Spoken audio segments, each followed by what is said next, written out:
porque o excesso também de energia acaba produzindo sintomas desagradáveis. Eu mesmo contei que eu, em vez de usar a caixa uma meia hora por dia, eu passei a usar 1 hora. Chegou um momento que eu passei a ter uma falta de ar, uma dispneia, que só melhorava eu fazendo esforço, correndo. Em vez de piorar com a corrida, ela melhorava com uma corrida. Eu tinha que sair do automóvel se eu estivesse dirigindo, subir uma rampa, ou correr, passava na mesma hora o mal-estar da falta de ar. Por quê? Porque eu tinha acumulado uma carga tão grande de energia que eu tinha que dispersar essa energia para não sentir a falta de ar, que era consequente a não haver a necessidade de respirar tanto, quer dizer, a respiração se tornava mais superficial, por não haver necessidade. E aí eu tinha que consumir oxigênio, fazendo esforço para voltar à respiração normal. Quer dizer, fazendo exatamente o contrário que deveria acontecer, né? Quer dizer, que o esforço deveria aumentar a falta de ar. Era exatamente o esforço que diminuía a falta de ar, que fazia desaparecer a sensação de falta de ar. Não era uma falta de ar por falta de oxigênio, era uma sensação de falta de ar por falta de movimento de subida e descida do diafragma. Ficou paralisado, né? Pelo excesso de energia. Então, também a dose excessiva não é que produziu prejuízos, apenas obriga a pessoa a parar, né? E cada um sente a dosagem. Eu, por exemplo, lá em Visconde de Mauá, que eu tomo banho de cachoeira, que com aquela cachoeira eu ativo muito a energia da pele, né? Trazendo sangue para a pele, eu ativo energia. Além disso, a água de cachoeira é uma água que, devido à grande carga energética, quer dizer, a grande mistura de ar na água, aumenta o seu nível de energia. Além disso, eu tomo a água toda que eu bebo lá, é da caixa orgânica. Eu bebo vinho da caixa orgânica. Então lá eu não sinto. E, além disso, eu estou a 1.300 metros de altitude, onde o nível de energia é muito maior. E aí eu não sinto a necessidade de uso da caixa. Nas alergias, de modo geral, eu faço autoimunoterapia e tenho tido excelentes resultados. E agora, por exemplo, hoje no consultório tive uma paciente que tinha artrite reumatoide, já se locomovia com muita dificuldade e agora está andando perfeitamente, está tudo normal com a autoimunoterapia. Um ótimo resultado mesmo. Agora já ela trouxe uma amiga e vai fazer uma caixa orgânica também, já que a doença sendo psicossomática, autoimune, né, a artrite reumatoide, em que o psíquico influi muito no corpo, no somático, a caixa orgânica vai ter um efeito muito bom, porque vai relaxar, vai colocar a paciente numa condição receptiva até para os tratamentos que se usa, né? No herpes, por exemplo, na herpes zoster, eu tive experiência muito boa com o gerador Atom, reduzindo o prazo de cura do herpes zoster, muito rápido, que é um vírus, né?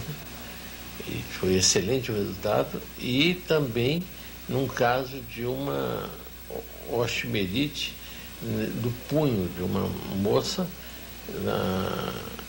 que era, nessa época trabalhava no INPS, e ela era farmacêutica e ela trabalhava no setor de medicina, chama projetos especiais, que eu trabalhava nisso.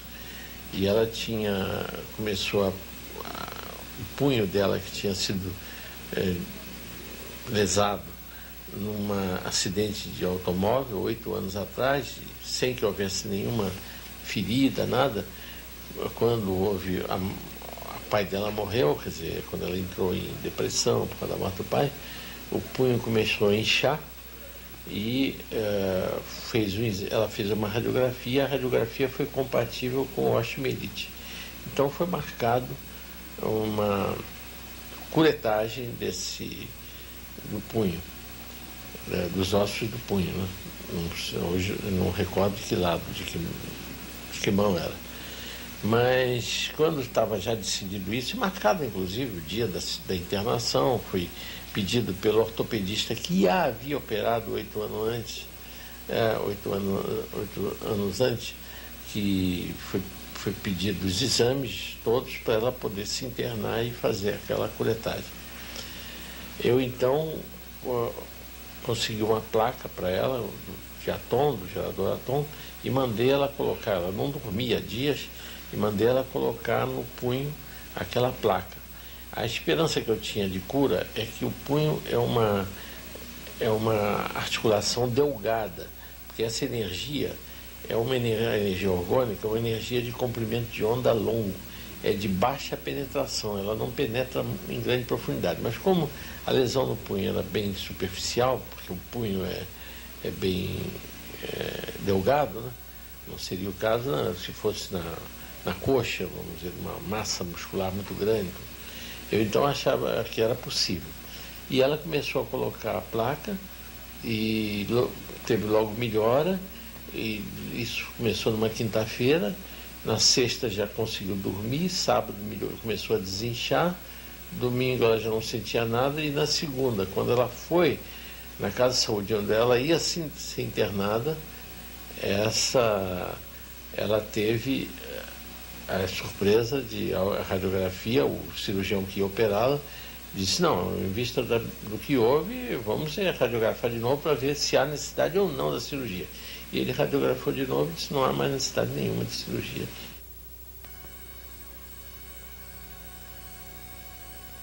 Porque tudo que aumentar o nível de energia produz relaxamento muscular. E a dor ocorre em função de compressão de nervos devido à contratura muscular. A dor é sempre contratura. A velha história que sempre o povo, a sabedoria popular, quando coloca a bolsa quente nos lugares onde dói, é certa, certíssima, porque produz o relaxamento, e o relaxamento produz, vamos dizer, uma diminuição da dor, porque os nervos que estão comprimidos pela contratura passam a ficar soltos, deixam de sofrer a compressão, e aí vem o alívio da dor. Então o aquecimento, tudo que produz dilatação vascular e o aquecimento produz dilatação, cede à dor. Ao contrário, o frio, o gelo, a anoxia, a falta de oxigênio nos tecidos pelo congelamento produz dor, e dor intensa. Porque a energia na ponta da energia, ela sai pela ponta dos dedos. O grande emissor de energia são as mãos e os olhos. Como a energia não estava sendo drenada, ela ficou estagnada, uma energia doente. Daí a razão do dedo ir tomando a forma de garra e fechando a mão, em forma de garra. Com a drenagem da energia, dessa energia doente, que o Reich chamava de DOR, Deadly Organ Energy, ele chamava a drenagem para a água, automaticamente vinha para o local uma energia saudável. Saía doente para a água e era substituída por uma energia saudável que produzia então o relaxamento da musculatura, e o nervo que estava sofrendo compressão deixava de estar comprimido. E havia melhora, como houve simplesmente nem melhora, houve a cura mesmo da neurite. Quando a energia está estagnada, parada, é quando cabe a drenagem de energia. O bom seria se drenar essa energia, jogando lá para a água, e depois colocar energia saudável no lugar. Esse é que seria o ideal. A ansiedade é um pouco diferente da angústia. Uma angústia é a falta mesmo de energia. É o bloqueio total da circulação de energia, né, que leva à depressão. A ansiedade é a falta de descarga gerando uma dificuldade de carga de energia. Quer dizer, a angústia ainda é pior ainda do que a própria ansiedade. A ansiedade é um estágio em que o bloqueio não é... A energia ainda pode circular, enquanto que na angústia há um verdadeiro fechamento, é um anel, são os anéis que chamam, que o Reich descreveu, os vários anéis que nós temos e que bloqueiam a passagem de energia. Então, seja o anel ao nível do pescoço, tem um ao nível do abdômen, do diafragma, anel genital, são vários anéis que nós temos. Até ao nível da vista nós temos também bloqueio também de energia. Anel, aqui temos ao nível das mandíbulas, nós temos outro anel. Então são a circulação de energia que deveria fluir, essa energia fluindo no corpo, pela face ventral, descendo pela ventral e subindo pelo dorso, fazendo essa circulação contínua, ela fica bloqueada. E bloqueada causa doença. É um bloqueio de energia. Os acupunturistas corrigem esse bloqueio através da colocação de agulhas nos pontos de condensação de energia, fazendo ela fluir, né? E aí conseguem a cura do paciente, ou pelo menos o alívio do paciente com as agulhas, né, de acupuntura. E outros usam até os dedos, né, com doim, que dá resultado também. Sedação seria compressão contínua para que aquela energia bloqueada volte de novo a fluir, né? E a sedação e a tonificação, pressão descontínua, é para tonificar os pontos que estão com falta de energia. Se puder colocar no sol, melhor, para carregar, para ela ficar mais... Porque ela, na realidade, se autocarrega, porque por fora sendo matéria orgânica, que é algodão, ela tende a captar a energia que está no ar. Ela, em qualquer lugar que ela se encontrar, desde que ela esteja ao ar livre, em contato com o ar, ela se carrega. Agora, o sol ainda incorpora mais energia ainda, quer dizer, a carga será maior no sol, né, se ela receber sol.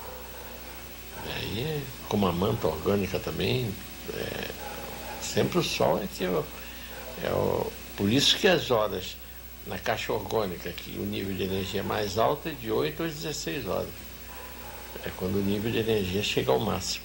E depois ele tende a diminuir. Quando o sol desaparece, vai diminuindo, e na madrugada é quando o nível de energia é menor de todos. Agora, o que não se pode usar é quando cai tempestade elétrica, porque aí a qualidade da energia se torna ruim. Aí a DOR é a energia que, em vez de ser azul, passa a ser avermelhada. E em vez de ser de polaridade negativa, que é saudável, passa a ser positiva. E em vez de circular de oeste para leste, ela circula de leste para oeste. Houve uma vez que eu tive a impressão que estava vendo as centelhas. É quando houve um período muito seco e a umidade caiu a níveis muito baixos. Aí é que se percebe, porque quando o nível de umidade é alto, e é por isso que o Reich via bem essas partículas no hemisfério norte, no lugar que era seco, e aqui nós temos muito mais dificuldade de vê-las, é por causa da umidade. Agora, como teve um período muito seco, não me recordo ainda mais onde foi, mas eu cheguei a ver aquelas fagulhas azuis, mas depois não vi mais. Então, vi uma vez que coincidiu com um período muito grande sem chuva, e muito seco o ar. O fumo tem dois prejuízos. Um é o alcatrão, que é o mais grave de tudo, devido ao efeito cancerígeno.